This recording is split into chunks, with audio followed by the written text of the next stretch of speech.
This is Niagara Falls, a place of beauty, danger, and some truly bizarre history. From pirate ships with live bears to collapsing cliffs, this spot has seen it all. Hi, and welcome to Viewmaster Travels. I'm Dave, and I'm visiting all the locations from my vintage Viewmaster collection. Today, we're investigating Niagara Falls. Niagara Falls is here, between Lake Erie and Ontario on the Niagara River, which is the border between the US and Canada. This is all part of the Great Lakes region of North America. The lakes were filled as glaciers melted after the last ice age, and now the water drains between the lakes and out to the sea. 99% of the water in the Great Lakes is fossil water, the original melted ice that's slowly draining to the sea, which means the water we're looking at is over 10,000 years old. The lower three of the lakes are behind the Niagara Escarpment, or a long cliff running from New York to Wisconsin in a curve like this. The Niagara River flows over that cliff edge, creating the waterfall. Over the last 12,000 years or so, the falls have carved their way back through the higher ground from the escarpment in Queenston to their current position, creating the Niagara River Gorge. Viewmaster has covered Niagara Falls quite extensively. Reels are common, and I've always been a bit disappointed searching large reel collections to find yet another Niagara Falls, but that extensive coverage is handy for this video since there are pictures from over 4 decades to investigate. I'll mark where the pictures are on this bird's eye map from 1882. It'll be interesting to see how much things have changed.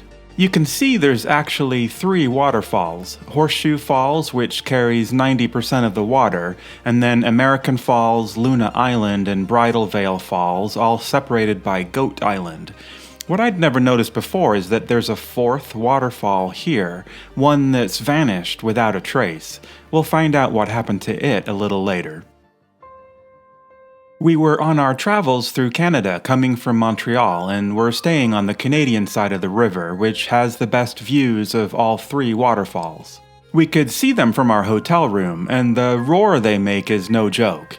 We wandered the sculpted parks on the way to the cliff edge and could feel the temperature drop as the crashing, evaporating water pulled the heat from the air.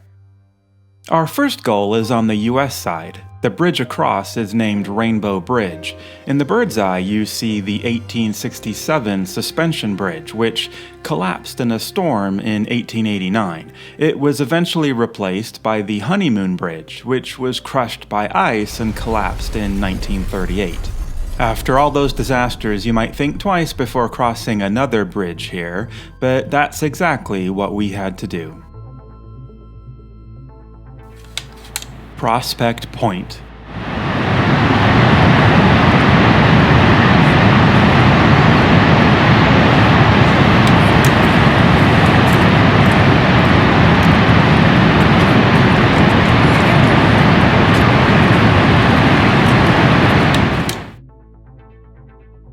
For some reason, I couldn't find exactly where this lookout point is. Here's where it is on the bird's eye map. This is a water-powered inclined railway that led down to some interesting buildings, but none of this is there anymore. The Viewmaster picture is from reel 81, and there's no date on it, but given that it's a handwritten reel, it must be older than this typed version, which is dated 1946. So let's say the original picture was taken in the early 40s. At first, things look about the same, but when you look, you see how much has changed. Here's a hydroelectric power plant. You can see the churning water here, so it was operating in the 40s, but today it's stopped and is abandoned. Next to it, it's very small. You can just see water pouring out of a tunnel in the cliff. You can see the tunnel is still there, and we'll explore that a little later. On the left in the distance is Horseshoe Falls, and if you look carefully you can see the smaller waterfall next to it that's gone today. The biggest difference though is Prospect Point itself. Today it's just not there at all. To figure out what's happened, let's look at a different Viewmaster reel, RP1004, again undated, so let's figure out when this was taken. This is the Niagara Observation Tower, which was built in 1961, and this guy's shooting with a Bell & Howell auto-load zoom reflex 8mm movie camera, which was only made between 63 and 66, so let's say the pictures are mid-60s. Here's an alternate version of that same reel with a different view of Prospect Point, this time from Goat Island. The guy with the movie camera was on Luna Island here, and now we're a bit further back. Here's about the same view from the 40s. You can see the tower's not yet been built, and the fencing here is different. And you can just make out the cliff edge of Prospect Point, so it was there in the 40s, but not in the 60s. I think sometime between the 40s and 60s, Prospect Point went away. These sensational pictures were taken by Movitone's cameramen at the world-famous Niagara Falls. The first appearance of these telltale cracks persuaded us to start a round-the-clock vigil. Movitone was rewarded by these breathtaking pictures as the rock face shuddered and gave way. These newsreel pictures are some of the finest ever taken of such a spectacle, revealing the terrifying power of Niagara as 185,000 tons of rock go reeling into the abyss. There's been a viewpoint on the corner of American Falls since the mid-1800s, but on July 24, 1954, it broke free and collapsed into the river. No one was hurt. The collapse also damaged the elevators down to the river, which had replaced the incline railway years before. So yeah, the original Prospect Point just fell into the river. Did you know this? Let me know in the comments below. Here's what we could see from the observation tower, and it's pretty clear where the cliff collapsed. Although the current construction isn't related, they're actually connecting an old set of stairs at the bottom to the area at the top, so you'll be able to climb down near the waterfall, and that's how you'd be able to get this view, which I couldn't do. Here's the view you would have had from Prospect Point in the 40s versus what you can see today. Those smaller waterfalls in the distance that are gone now, let's find out what happened to them. Horseshoe falls from near Terrapin Point.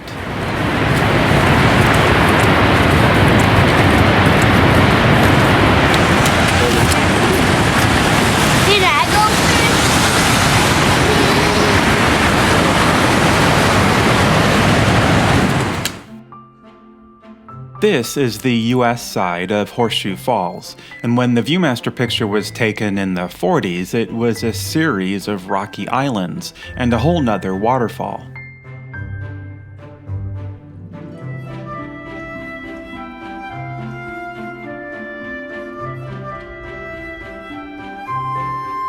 It's here on the bird's eye map with a scary-looking bridge extending out to the rocks, which were known as the Terrapin Rocks. In the 1800s, all these places were privately owned, and this area was owned by Peter and Augustus Porter, who built the bridge to the rocks, as well as a 45-foot-tall tower as an observation point. They demolished the tower by the time the bird's eye map was made, but their bridges were still there.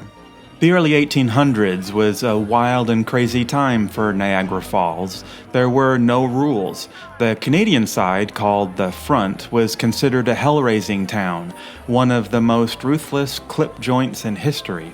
As the rail lines brought travelers to the falls, taverns, hotels, museums, and curio shops all popped up overnight, and the competition to attract customers got fierce and dangerous.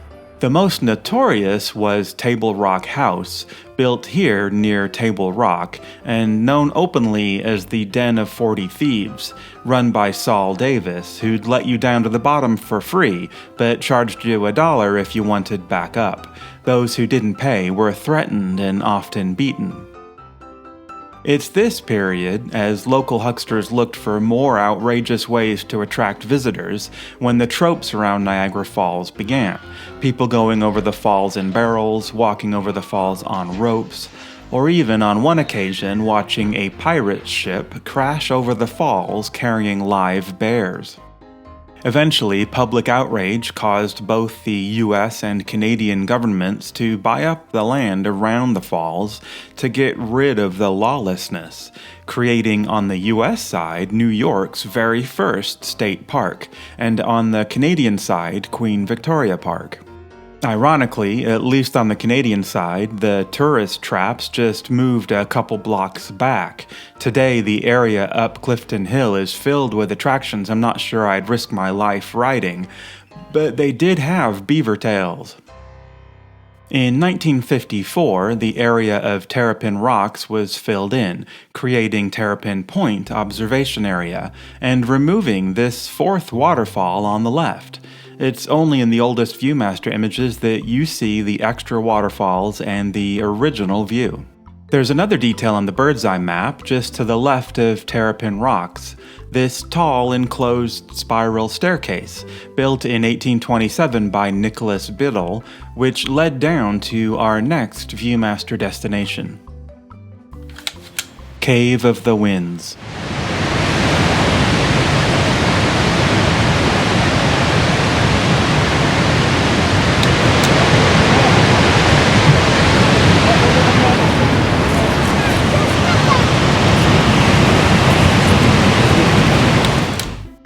What you see today looks about the same as the Viewmaster picture. You can ride an elevator down and then walk along wooden walkways right up to Bridal Veil Falls.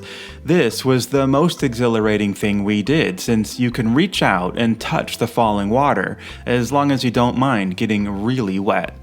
We saw thousands of gulls nesting in the cliffs. Turns out Niagara Falls is a major nesting area for birds over winter, but where was the famous cave?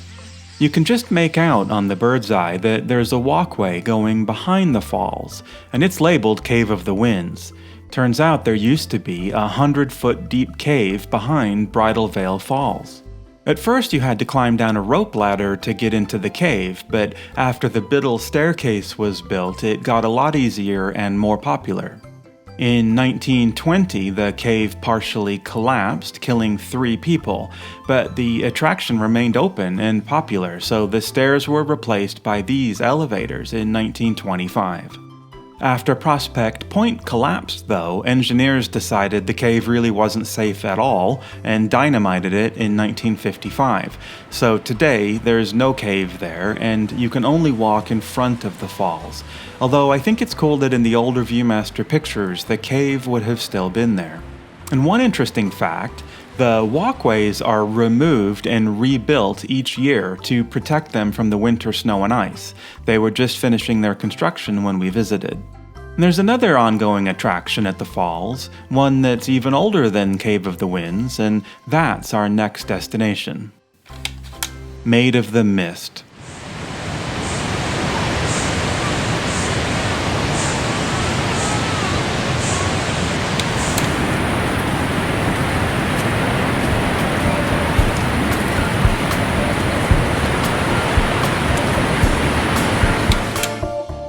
Here's an experience that seems much the same as what our Viewmaster photographer would have had, sailing to the falls on the Maid of the Mist.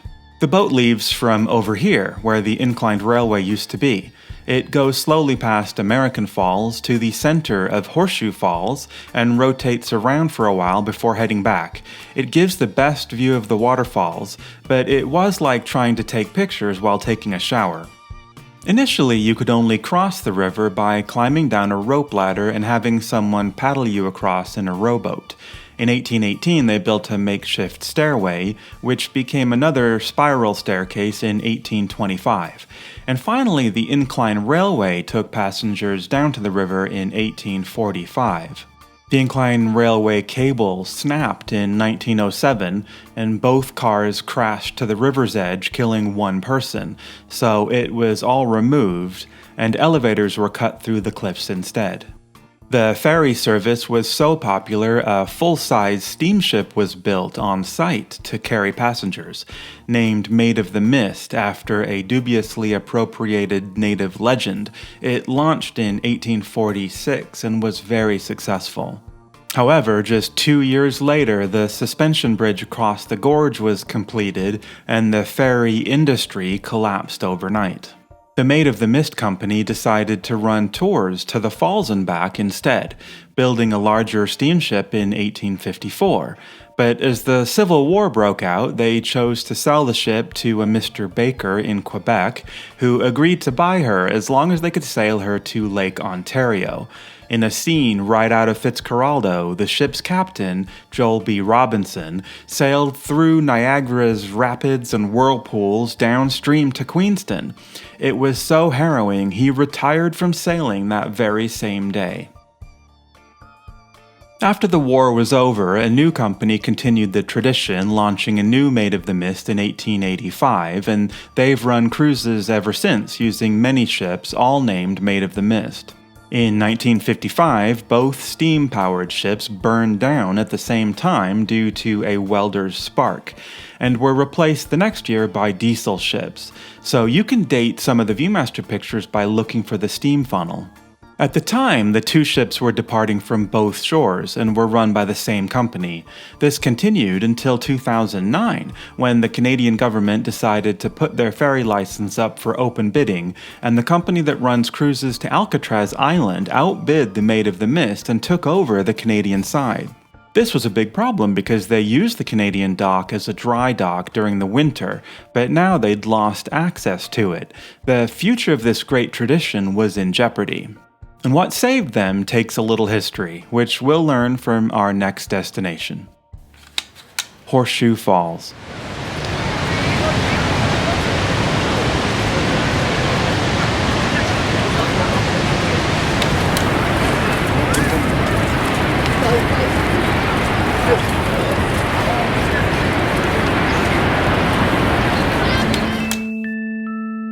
Here's the pre-1956 steam-powered Maid of the Mist in Horseshoe Falls, and here's a shot from reel 6561, which was produced in 1976, showing the diesel ship. This one shows the next few features we'll explore. Here's a similar angle from today, although I couldn't get up in the air like the Viewmaster photographer did. You can see here the filled-in Terrapin point. Here's where Table Rock used to be. This white stream here is water flooding out of this tunnel, and this building was a mystery to us at the time. It's active in the Viewmaster, but abandoned today. The tunnel and the building are both related to hydroelectric power stations, the legacy of 200 years of industry at Niagara Falls. The Niagara River's been used to run mills since the mid-1700s, since New York State allowed unrestricted industrial development along the river. In 1842, Augustus Porter, same guy who built the Terrapin Tower, started building canals to run the mills, and you can see the results on the bird's eye map. This water turned water wheels to mill flour or mash paper. In 1881, the local flour mill branched out and started using the water to generate electricity, powering the flour mill and lighting a small area of the village. But it took Nikola Tesla's invention of a practical alternating current power system that could be transmitted over long distances to change the face of Niagara Falls. By 1905, the mill district was gone and only hydroelectric power stations remained, fed by gargantuan input or output tunnels that were cut through the cliffs like termites digging through walls. The big tunnel we saw in the picture is the outflow tunnel of the Rankine Generating Station, built in 1905, and the abandoned building next to it was the Ontario Power Company station from 1906. We took a tour of the Rankine Station, which is a little upstream on the Canadian side. It's a phenomenal attraction that just opened in 2021. The best part is that you can go underground and explore the tunnel we'd seen in the picture. It carried the water away from the turbines past the falls to the river. Niagara Falls electricity was unique. It was great for pushing electric trolley cars or powering a mill, but it wasn't great for lighting. This was because it was generated at 25 Hz instead of 60 Hz. The reason for this was that the original turbines used in the first stations weren't supposed to make electricity. They were originally intended to generate compressed air. Because of this, they turned too slowly to create 60 Hz electricity. And you know Triscuit, the snack? They were made in Niagara Falls with special electric ovens, the first food baked by electricity, and their name likely comes from electric biscuit. The craziest story is what happened to the station downstream on the site of the old flour mill. This became the Skolkovo power stations. There were 3 of them over the years, using water from the original mill canals to turn its turbines. In 1956, just 2 years after Prospect Point had collapsed, this happened.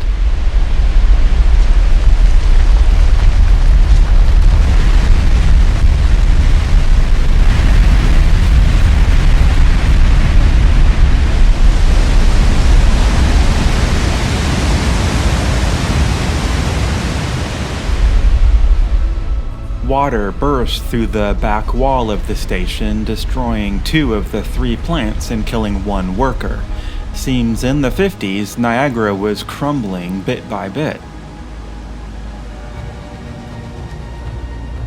Today, only ruins of the power station at Mill Row still remain, but it's this site that saved the Maid of the Mist.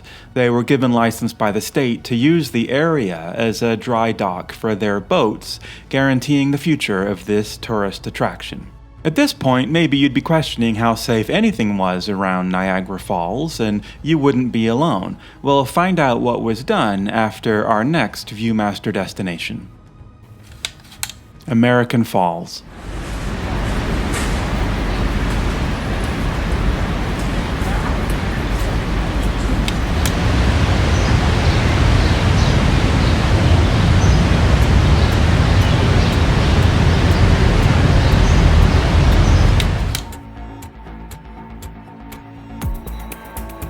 Here's American Falls, and there's the pre-56 Maid of the Mist chugging past.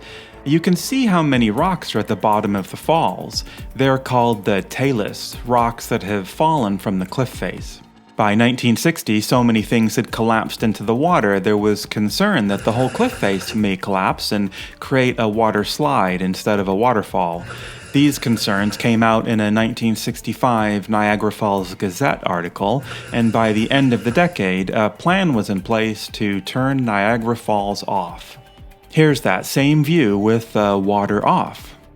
It seems impossible, but reality is only 10% of the water flows over American Falls, and all they had to do was dump 1,264 truckloads of rocks across the entrance to the falls.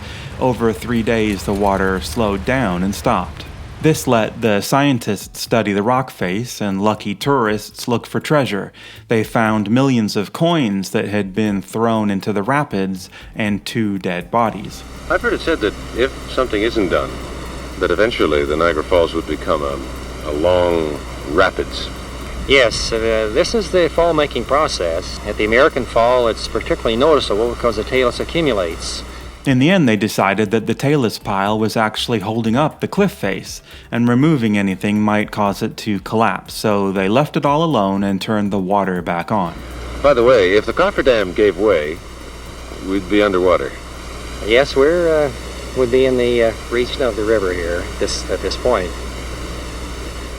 Today, the flow of water over the falls is entirely controlled. Modern power plants that replaced the original ones siphon off water into reservoirs and can take or leave as much of the water as they want. They let it run full force during the day for the tourists, but turn it down by half overnight to refill the reservoirs. Niagara Falls has gone from an unbridled force of nature to what seems like a reasonably controlled tourist attraction since the Viewmaster pictures were taken. There hasn't been another collapse since the power station incident in 1956. It hasn't changed much to the eye, but underneath everything is controlled, channeled, and engineered. Maybe that's what makes it even more impressive, that something this powerful is under our control, and yet standing there it still feels wild, like it's just pretending to behave. Well, that's it for this episode. Thanks for watching.